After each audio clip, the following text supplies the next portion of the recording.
और बहुत अच्छी तरह से व्यवहार करना है। अगर हमारी ड्यूटी गेट पे है तो उनसे विनम्रतापूर्वक कहेंगे, सर आपको कहाँ जाना है। पहला स्टेप हमारा ये होना चाहिए, सर आपको कहाँ जाना है। अगर वो कहता है कि फ्लोर पे मिलने के लिए जाना है तो आप टाइम देखो, क्या टाइम हो रहा है। 9 बज रहे हैं, 10 बज रहे हैं, या 11 या 11:30 बज रहे हैं। हमारा फ्लोर पे जो मिलने का टाइम है 11:30 बजे। कितना है? पहली मिलाई 11:30 बजे, 11:30। और सेकंड जो टाइम है वो 4:30 बजे से 5 बजे तक का है।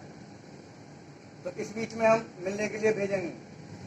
और ओपीडी टाइम है 9 से 1:30 बजे तक का। तो इसमें ओपीडी के लिए जो मरीज दिखाने के लिए आए उनको जाने देना है, और उनको जो हमारे उसमें आते हैं मिलने के लिए फ्लोर पे जाते हैं उनको टाइम से छोड़ना है, ताकि ज़्यादा भीड़ ना हो और सब काम ठीक टाइम से चलते रहें, कोई दिक्कत भी नहीं आए। तो ये विशेष ध्यान रखना है। और जो बाहर से जो आते हैं, किसी को एचआर जाना है, किसी को इंटरव्यू के लिए जाना है, कोई जीएमएन से मिलने के लिए जा रहा है, उनको बेसमेंट से मिलने के लिए भेजेंगे। मेन गेट से कोई भी नहीं जाएगा। या दवाई विक्रेता है या कोई ऑर्डर लेने वाला है, परचेजर है, वो सभी जाएंगे बेसमेंट 1 से। वहाँ पे एक रजिस्टर अपडेट होता है, वहाँ पे उसका टाइम डाला जाता है, एंट्री होती है। सभी को ध्यान रखना चाहिए, कोई भी गलती से न चला जाए। अगर अपने फील्ड ऑफिसर आते हैं या कोई सीनियर आते हैं तो उनके लिए भी वही आदेश है कि वो भी नीचे एंट्री करा के ही जाएंगे, चाहे एचआर मैम से मिलें, चाहे सीओ साहब से मिलें, सभी को वहीं से जाने का आदेश है, ना कि मेन गेट से जाएं। ठीक है, सभी को बताना है, चाहे हाउसकीपिंग का फील्ड ऑफिसर है, चाहे कोई भी है, A to Z बाहर से आने वाला, वो मेन गेट से नहीं जाएंगे, वो एंट्री करा के बेसमेंट 1 से जाएंगे।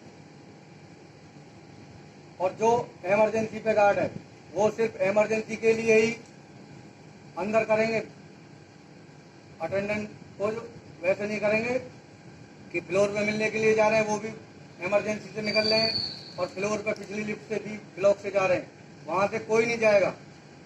केवल इमरजेंसी के लिए ही जाएंगे और मिलने वाले गेट से जाएंगे, क्योंकि यहाँ पे सैनिटाइजर रखा हुआ है और टेम्परेचर लगा के तब भेजा जाता है अंदर। ये विशेष ध्यान रखने की बात है। और लिफ्ट का सबको पता ही है, बिना अटेंडर पास के कोई भी नहीं जाए। और 8 से 10 व्यक्ति एक बार में जाएं, क्योंकि कोरोना संक्रमण के चलते हुए ज़्यादा भीड़ को एक साथ में हम नहीं भेजेंगे। वैसे हमारी कैपेसिटी एक लिफ्ट की 26 आदमी की है, लेकिन 8 से 10 आदमी एक साथ में भेजेंगे। विशेष ध्यान रहे, इससे ज़्यादा आदमी एक बार लिफ्ट में नहीं होने चाहिए। और अगर अटेंडर ऊपर ज़्यादा है तो हमको उग्र नहीं होना है, विनम्रतापूर्वक उनसे कहना है, सर आप एक एक करके मिल लीजिए, एक साथ भीड़ नहीं करनी है। और उनको आराम से नीचे उतार देना है और अपने सुपरवाइजर को बताएं या बाउंसर को बताएं, ताकि वो आपसे नाराज ना हो और वो उन्हें आराम से उतार के नीचे कर दें। और एक बात यह है कि कोई भी गार्ड कहीं भी ड्यूटी कर रहा है, सबसे पहले उसके लिए ग्रूमिंग है। ग्रूमिंग का मतलब अपनी यूनिफॉर्म में पूरी में होना चाहिए। बिना यूनिफॉर्म के कोई फ्लोर पर नहीं पाएगा।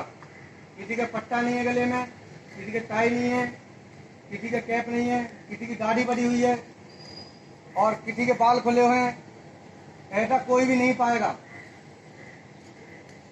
ये सभी को मालूम होना चाहिए। हमें सबसे पहले होता है ग्रूमिंग चेक। कोई सीनियर आएगा, वो देखेगा कि आपकी ग्रूमिंग क्या है। आप वैसे सलूट मार रहे हैं, ना आपके कैप है, ना टाई है, ना कुछ है। तो सलूट किसको दिया जाता पता है? सलूट अगर हमारे सर पे कैप है तभी हम सलूट देंगे, और उससे क्या कहेंगे, जय हिंद सर, ठीक है, या गुड मॉर्निंग या जो भी करेंगे। लेकिन अगर हमारे सर पे कैप नहीं है तो हम सलूट के हकदार नहीं है। ये विशेष ध्यान रहना चाहिए।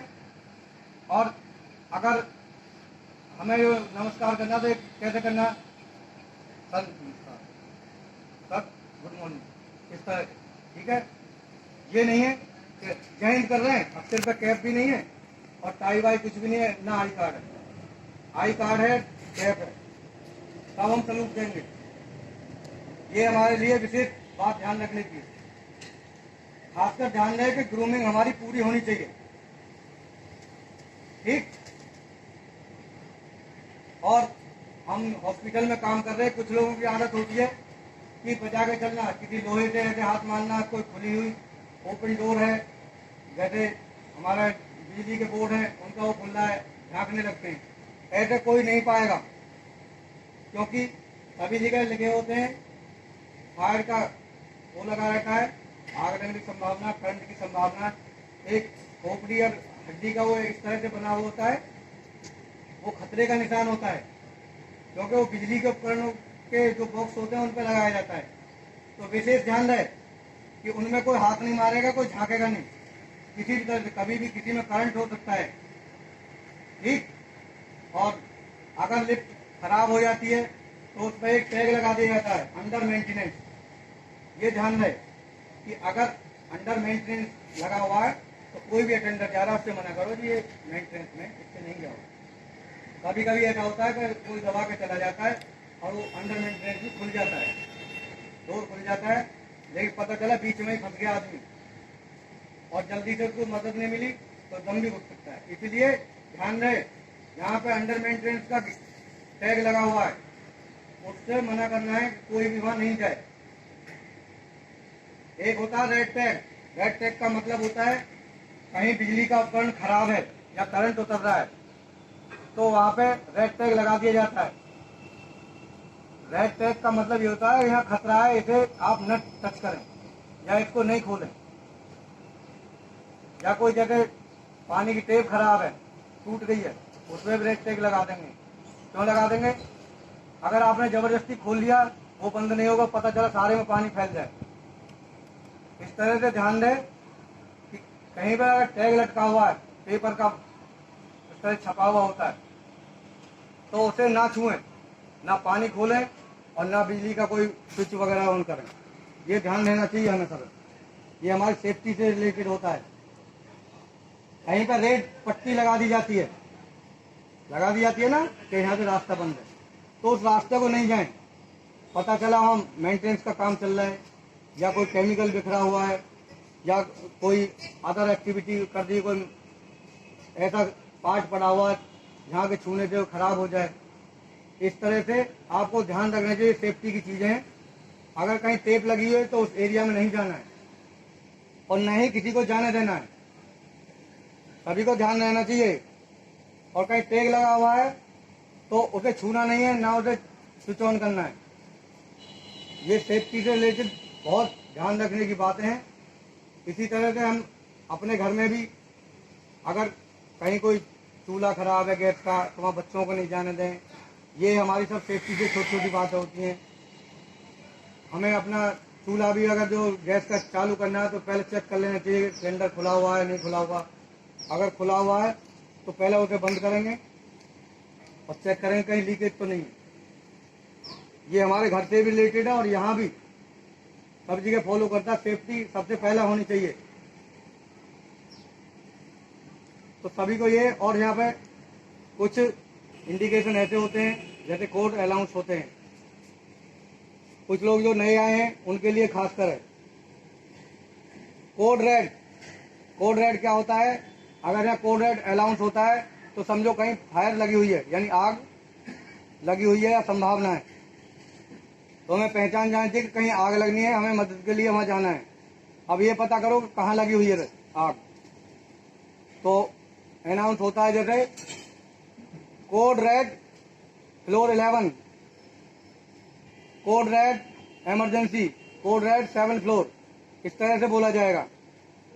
तो हमें विशेष ध्यान रखना चाहिए कहाँ बुलाए और किस तरह से आग लगी हो, ये जाके उसी तरह से हमें मदद करनी होती है। कोड ब्लू का मतलब होता है कहीं कार्डियक अरेस्ट या हार्ट अटैक आया या बेहोशी आ गई है किसी को, तो वहाँ हमें क्या है, वहाँ हमें उस तरह की मदद देनी है ताकि वो शांति बनी रहे, अफरा तफरी ना हो। ठीक, भीड़ को अलग करने के लिए। ठीक, कोड वायलेंस या कोड पर्पल, कोड वायलेंस या कोड पर्पल, ये होता है झगड़े की संभावना कि कहीं झगड़ा हो गया है और हमें तैयार रहना है, वहाँ तुरंत पहुंचना है। ये सभी को मदद पहुंचानी है। जितने भी सिक्योरिटी गार्ड कहीं भी इस अनाउंसमेंट को सुने, सभी को जाना है वहाँ। और वहाँ ये नहीं है कि जाते नहीं आप लड़ जाओ अगर कोई लड़ रहा है, नहीं, उनको छुड़ाना है और शांतिपूर्वक उन्हें अलग करके उन्हें समझाना कि सर लड़िए मत ना, झगड़ा मत करिए। और अगर तुम्हारा सुपरवाइजर वहाँ नहीं आया तो सुपरवाइजर को तुरंत फोन करें, क्या मैं हूँ या कोई और भी है। ठीक है, उसमें फिर निर्णय लिया जाएगा क्या करना है। अगर हमसे झगड़ा शांत नहीं हो रहा है तो हम बाहर की सिक्योरिटी का सहारा ले सकते हैं एज ए पुलिस। ठीक है, या हमारे बाउंसर हैं, उनको शांति के लिए बुला सकते हैं। Number 4, code pink. Code pink का मतलब है कहीं बच्चा चोरी हो गया है, किसी फ्लोर पे बच्चा चोरी हो गया है, हमें ये पता होना चाहिए कहाँ चोरी हुआ है। और जहाँ पे हमारी ड्यूटी है वहाँ पे बिल्कुल सतर्कता से हर तरफ नजर होनी चाहिए, इस तरफ से कोई भाग ना जाए। पूरी तरह बैरिकेडिंग कर देनी चाहिए कि ताकि कोई बच्चे को लेकर बाहर न चला जाए। और आखिरी टाइम तक हमें सतर्कता बनानी है जब तक कि हमें कोई आदेश ना प्राप्त हो जाए कि बच्चा मिल गया है या नहीं मिला है, तब तक हमें वो सतर्कता बना रहनी है। कोई भी अपने फ्लोर से दूसरे भगते हुए व्यक्ति को न जाने देगा, उन्हें चेक करके जाए। अगर उस समय कोई पेशेंट आता है तो पेशेंट को अंदर ले लें, और अगर कोई बाहर जा रहा है पेशेंट तो उनको चेक करने के बाद में बाहर भेजें। ठीक, ये विशेष ध्यान रखने की बात है।